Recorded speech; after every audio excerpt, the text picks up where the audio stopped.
美国总统拜登4日前往国务院发表他上任至今的首次外交政策谈话。谈话中，他直接高喊“美国回来了”，还扬言将要反制中国的恶行。American leadership must meet this new moment of advancing authoritarianism, including the growing ambitions of China to rival the United States and the determination of Russia to damage and disrupt our democracy.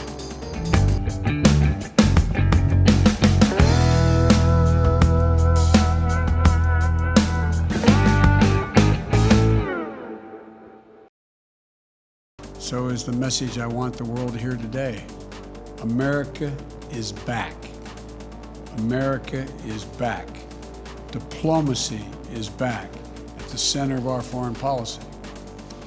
American leadership must meet this new moment of advancing authoritarianism, including the growing ambitions of China to rival the United States and the determination of Russia to damage and disrupt our democracy. We'll also take on directly the challenges posed by our prosperity, security, and democratic values by our most serious competitor, China. We'll confront China's economic abuses, counter its aggressive, coercive action to push back on China's attack on human rights, intellectual property, and global governance. But we are ready to work with Beijing when it's in America's interest to do so. We will compete from a position of strength by building back better at home, working with our allies and partners, renewing our role in international institutions, and reclaiming our credibility and moral authority, much of which has been lost.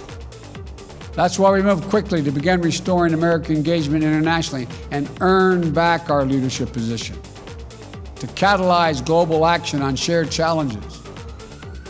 At the same time, I made it clear to President Putin, in a manner very different from my predecessor, that the days of the United States rolling over in the face of Russia's aggressive actions, interfering with our elections, cyber attacks, poisoning its citizens, are over. We will not hesitate to raise the cost on Russia and defend our vital interest and our people. And we will be more effective in dealing with Russia when we work in coalition and coordination with other like-minded partners. 不只谈到中国，缅甸的军事政变也成为这次拜登谈话的重点。拜登呼吁缅甸军方应该要放弃政变，恢复民主与法治。Over the past few days, we've been in close cooperation with our allies and partners to bring together the international community to address the military coup in Burma.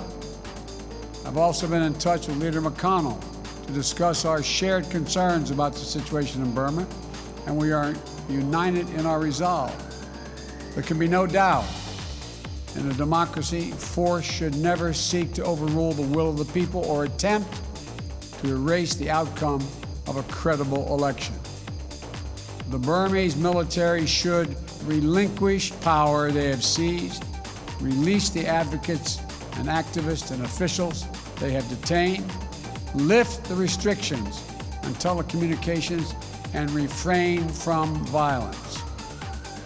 As I said earlier this week, we will work with our partners to support restoration of democracy and the rule of law and impose consequences on those responsible. 拜登上任后，虽然积极推翻前任总统川普的政策，但在中国议题上，拜登看似要走川普的路，对北京的态度保持强硬。外交上，拜登也忙着和友邦领袖通话，确保美国在国际上的领导地位。Over the past 2 weeks, I've spoken with the leaders of many of our closest friends: Canada, Mexico, the UK, Germany, France, NATO, Japan, South Korea, Australia, to reforming the habits of cooperation and rebuilding the muscle of democratic alliances that have atrophied over the past few years of neglect and, I would argue, abuse.